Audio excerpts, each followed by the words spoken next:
Good morning, everybody. It's Positivity Tuesday, 19th of May, 2020. Now, I'm pleased that it is Positivity Tuesday because I think we need to try and bring some positivity into our lives. It's a difficult time, this time of the crisis, and I think trying to find positive thoughts and feelings is very, very difficult. It's not just me. I've noticed that even with posts and private messages from people that they've been feeling very low. Now, I was particularly kind of low last week, and I must thank you all because I've said before that sharing is caring and helps healing. Now, with me kind of sharing my thoughts and feelings with you and you giving me feedback on messages really helps because every year, May is actually a very difficult time for me. Tomorrow will be the anniversary of the celebration of my gorgeous son Bruce's life. And I've got to be saying in my head, red door, blue door, or you would find me falling apart, which I don't want to do when I'm talking with you. I can do that later. Laura Ding Edwards, I think she was the person that wrote, and I'm going to kind of just say a few lines of her poem. If the mountain seems too big to climb, then climb a hill instead. If the morning brings you sadness, it's okay to stay in bed. If the day ahead weighs heavy and your plans feel like a curse, there's no shame in rearranging. Don't make yourself feel worse. And it goes on. It's a beautiful poem, and I think there's certainly this week and every day. I know this is Mental Health Awareness Week, but I'm passionate about mental health, and I don't think it should just be an awareness for a week or a month, but every day. And I've had to call on my ABC core techniques every day and more than ever since the kind of trauma of losing my son. But believe me, you can change your negative thoughts and feelings into positive ones. And here's kind of some tips on kind of how you can do that. As soon as negative thoughts invade your mind, say for example, you've got a negative situation, even like this crisis, then what we are now experiencing is just kind of negativity all around us. And you've got to try and see it from a different viewpoint. Now, I've said before that we're all in this storm, we're all in the same storm, but everyone is in a very different boat. And you've got to kind of appreciate, empathise and have compassion for not just yourself, but for people who are in a different boat from you. Some people are really suffering under these times. So it is difficult to find an optimistic viewpoint on a situation, but you can change your mindset. Now, what you should do of course, is find as much information as possible, and it's from a credible source. There's so much fake news around, and I've even experienced that. So you've got to, I suppose, find something that is true and not fake. And the sharing today was very apt, and thank you again. David is just wonderful at sharing. I think he's sometimes in my mind actually when I'm thinking about what I'm going to do the next day. And it's that kind of connection. I think we have a special connection to certain people, and it's like sort of ripple effect. And what we posted up today was, you can't control everything. And it's not about what you can control. Your power is in controlling how you react to any situation or person. So if there's something you can do about negative situation, such as you're making an error or you're omitting something in your work, then you can ask yourself some questions. What is the positive side of this situation? You might say, well, there's none. But there's always an opportunity.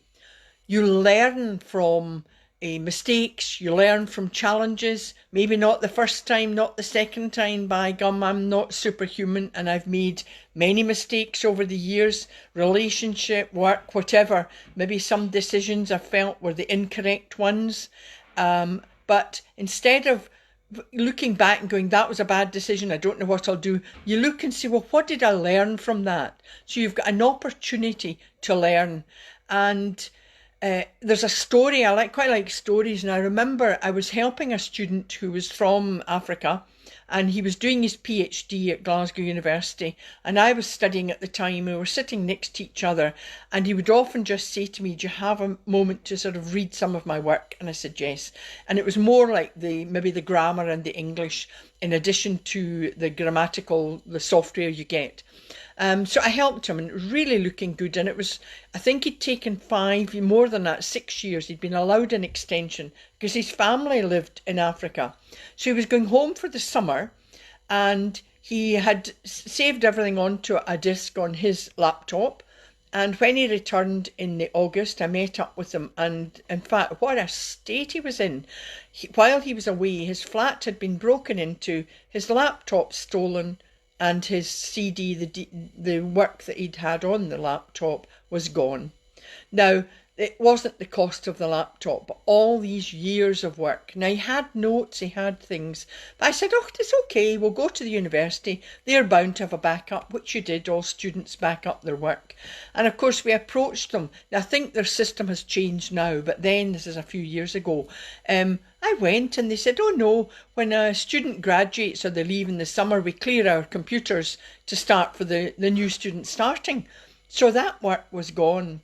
Well, instead of falling apart, which he did for a wee while, and I felt his pain, we decided that from his notes, he could type it up again, I would read it, and in fact, I'm a great believer that sometimes when we do that, it was meant. And actually, his work was probably much better second time round, and he got his PhD.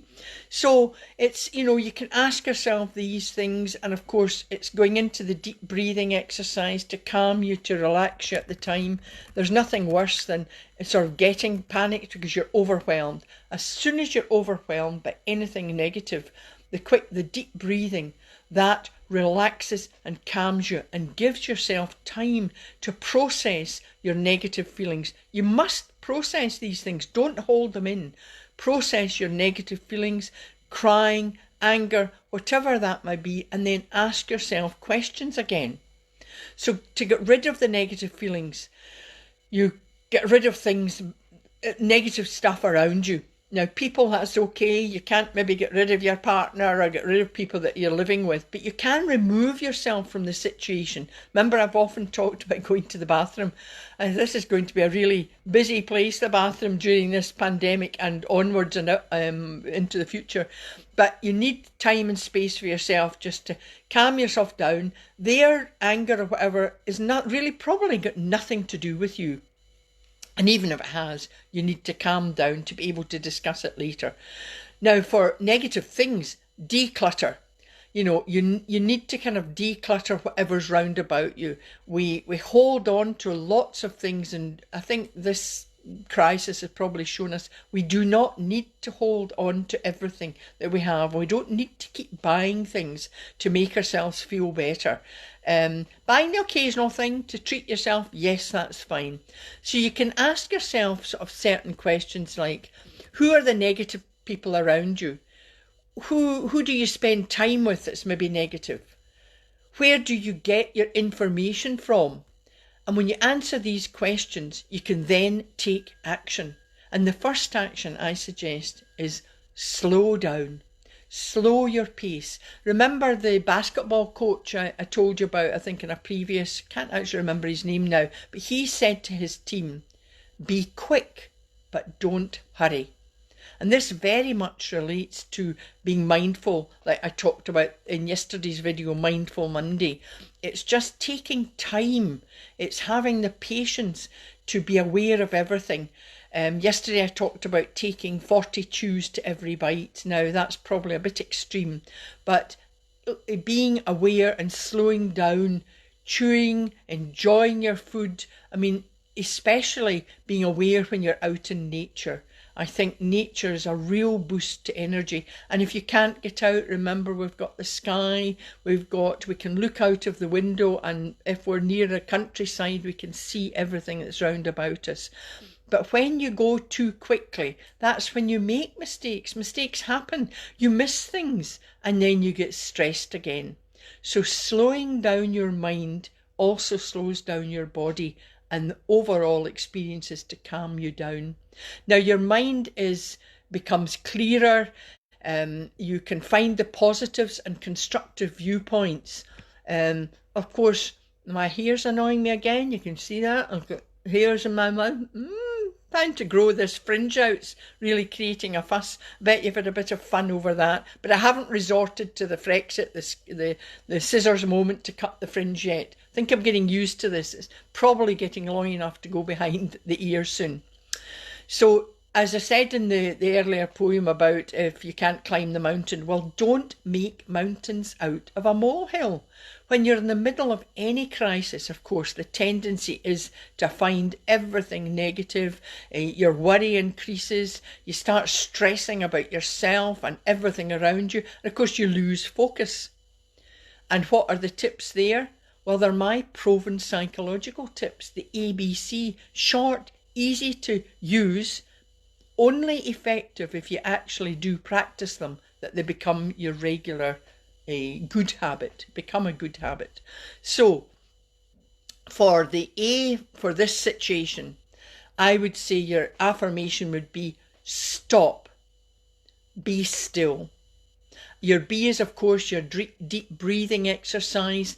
And what I would say further about the deep breathing would be focus, be aware of your breath in. So aware, let it fill you. So I'm breathing in and hold and then exhale slowly. And then your C, your creative imagination. Use your imagination creatively and just really, you could do a quick, instead of a full sort of meditation, and mine are only like 2 minutes, you can just imagine what is it you want to achieve. It's like focusing on that and imagining it, visualizing it.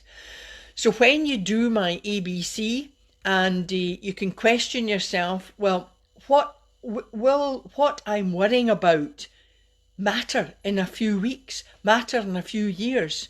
Now, if you've trusted a trusted friend, you can also obviously talk to a friend, but make sure that you trust them and that they're good listeners, of course, because you might want to get sort of their perspective. And often, I mean, you don't want someone to say, oh, stop worrying about that, because that kind of doesn't help. In fact, it might make you even worry more. You need to just maybe be listening. And if there's something you can suggest, then that's good and well.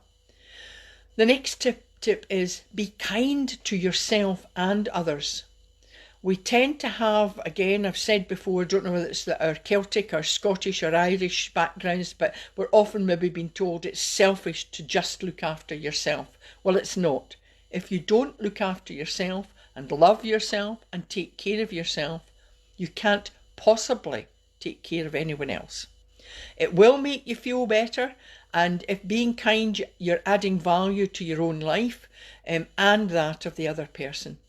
Remember, what you send out, you get back. It's like the law of attraction. Not always, maybe not always right away, but if you keep doing this, I wouldn't want to change how I act. I'd rather be kind to people, and what you send out, you've got to remember what you send out does matter. And the way you treat others and how you think of them has a huge impact, not on just how you treat and think about yourself, but about others too. And just listening has got a huge effect on you. Now, effective listening, remember I think it was long ago in one of the videos I said about effective communication. Effective communication, I think a lot of communication is not effective, particularly in the workplace. You have to, there's kind of 4 steps and they can be repeated. And the first step is what I call my FA, not the nasty swear word F, but focus, full attention. So you're focusing and attending to what someone is saying. That's the first point. So if somebody's communicating with you. The next step is acknowledge. Now that doesn't mean you're accepting what they're saying. It could be a or a nod. And then the next step is clarify. I think that's a step that's often missed out. We just go, oh yes, I know what you mean, and then you're off. No, you need to clarify, because sometimes things are misinterpreted. And then the last step is respond. Now, so many people have said to me, now, I don't want to accept what they're saying. That's confusing, accept with respond. With respond, I mean you have the choice then to say, right, I'm not sure if I can do this, or I can do it, or I need more time to think about it. Responding in a way that gives you time. And if you can't do things right away, you acknowledge that, and then you go back to the acknowledge, So the steps are like circular. And then, of course, smile. It's free. Encourage yourself and others. I mean, give yourself a hug. Remember, we did that. People thought it was a little bit weird, but you can actually give yourself that hug and feel good about yourself. And then don't let fear hold you back from what you want to achieve. I mean, start the new habit. I would say you should be already having my habit of my ABCs, and then do something different. Be creative. There's lots of creativity and innovation around since this crisis. So many people are finding things and posting them up, and it's really interesting to look at and even to try yourself. It can be anything, it can be small things. I mean, it's like you can, I think if you let fear hold you back, you're actually allowing that fear to fuel other fears, and then you start imagining the worst. Now, obviously, we're often told, right, think of what's the worst that can happen. Well, I suppose the worst in this time of crisis, unfortunately, and it's happened to many, is death. But then lots of situations where the worry, they're not going to kill you. If you continue worrying and stressing, yes, it can. So you don't want that to happen. So we're fortunate here to have workers who are going out there, not having that choice to say, well, I really want to stay in bed today. They're continuing to work, and they will need, they're our real heroes, and they will need a lot of support. And there will be professional help out there, but I truly believe they should be having something every day. So in most situations, when you are letting fear rule, you can avoid it by stepping out of your comfort zone and just taking a chance, a calculated chance. Don't be stupid. Sometimes we're even frightened of success. That has been kind of a bit of bane of my life, and I know that it's annoyed my IT guy. Often when I'm hoping to, obviously my new website is ready and I've got products, and I keep saying, well, what if we get 1,000 people contacting us? What if I have hundreds of people wanting to speak to me? And he said, well, let's wait until that happens. It'll be fortunate if that happens. But it's that kind of fear that I won't be able to maybe answer everybody's questions. And so you just need to, I think, not be frightened of that. And you can obviously, once you can expand as well. So don't be afraid of failure or success. Take that calculated risk. And then exercise, of course, taking a short walk. It doesn't need to be your 26-kilometre run. Nutrition, eat well. And sleep well. Now, the sleep is an interesting thing for me because there's lots of talk, lots of research on we need 6 hours, we need 8 hours, no, we need 7 hours, no. Well, when I'm contacted by people, particularly maybe older people, they'll say, I can't sleep. I mean, I get to bed and I lie awake all night. Well, my answer to them is, why do that? Just get up, make yourself a hot drink and read, listen to music, because if you're not in that kind of mood to sleep, then you can't. And of course, when you then go to bed, the likelihood is that you will manage to sleep. So you can improve your personal development as well by changing all these things and these viewpoints in life. Stay as positive and constructive as possible. And of course, I think I've talked before, I brought mine here, about an achievement board or inspiration board. Now, this was from year 2000, 20 years ago I made this. I don't know if you can see it. It's not got a lot of words, it's got lots of pictures. And there's an aeroplane, there's a grand piano, there's a violin, hearts, lots of things. And so you don't need to write one, you can use cutouts from magazines and things. And I have that really beside my desk all the time. Now, things don't happen right away, because sometimes say, well, if I want to travel, I kind of visualize it. No, you have to work hard as well. So anything worthwhile means some kind of hard work. Although I must say, on the piano, I had a fabulous grand piano, and circumstances anyway, I had to sell a lot of my stuff, and I thought I'd never have a grand piano again. Now, I can't manage one I don't have room for one just now, but I got a call from an old lady. She's now, I think she's about in her late 80s, and she was kind of downsizing, and she said, I thought about you. I met her before actually my son died, and I remember at the funeral she said to me, I thought you played the piano, and I said, well, I do, but I don't have one just now. So a couple of years later, she called me and she said, would you like my piano? And I said, yeah. She said, there's a proviso. It's a very, very good piano. It's an upright, not a grand piano. And I played it, I think, the other day, a short piece, Moonlight Sonata, for you all.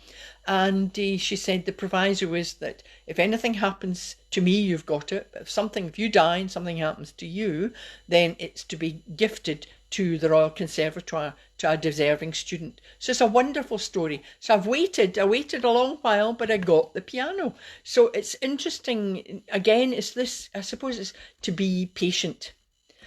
Now, the criticism, being criticised, a lot of people are sharing their opinions online. A lot of it is quite nasty stuff too, about whether it's the government or people or whatever. And I don't like getting embroiled in any of that. And of course, the criticism often is not personal. And to me, if somebody's lashing out and they're just lashing out kind of for no reason, maybe they're having a bad day. You need to, if it's a friend, I think a good friend would understand they're maybe just getting angry and upset, and they would empathise and just understand maybe what they're going through, but not get caught up in it and then let it go. Don't let anyone get under your skin. I mean, if you don't allow people to get under your skin, and you're not responding to this kind of anger or criticism, you actually improve your self-esteem. And when you do, you will find that very little will start to kind of upset you again, and you will let go of negative people and negative situations. So start your day in a positive mood. Now, when I got up this morning, as I say, I was feeling a bit better, but I did my ABC, I did my red door, blue door. In fact, I felt a bit sorry for a lady posted up last night, and usually I would private message it, but it was over a poem. I think it was about children returning to school. Very powerful, very emotional, and of course it kind of got me going. So I said to her, as a post instead of a private message, I've been feeling like that, and I said I'd lost my son and things. And I thought, oh, imagine kind of offloading. I know her, it's not a stranger, but she came back, and it was one she said, share at any time, because it does help. So and she gave me a big virtual hug, and I gave her one back. So be mindful. I think that's the other thing that is very important. Listen again to yesterday's video, the Monday one, Mindful Monday. And in short, I would say see, hear, smell, feel the sun, the wind, the rain. Connect with nature, and you really will feel much more positive. And as always, we've got to thank, of course, the heroes that are all working for us, and all these workers. We thank you, but we have to thank ourselves that we are keeping our own spirits up. And we'll finish with a meditation. So not so many people online today, so maybe they're busy doing other things, but I've got my thank you very much, whoever's watching. I can see that's absolutely wonderful, and of course I'll post it up later that people can watch it in their own time. And I think the meditation today I'm going to do is floating clouds. It's nature. And so even if you don't have a garden, you can look up at the sky anyway. And this definitely increases your positivity. So I would like you now, as always, to shoulders back, feet on the ground, keep grounded, and then just close your eyes. And of course we do the breathing. Remember the deep breath. The deep breath will be in through your nose, hold, and then exhale.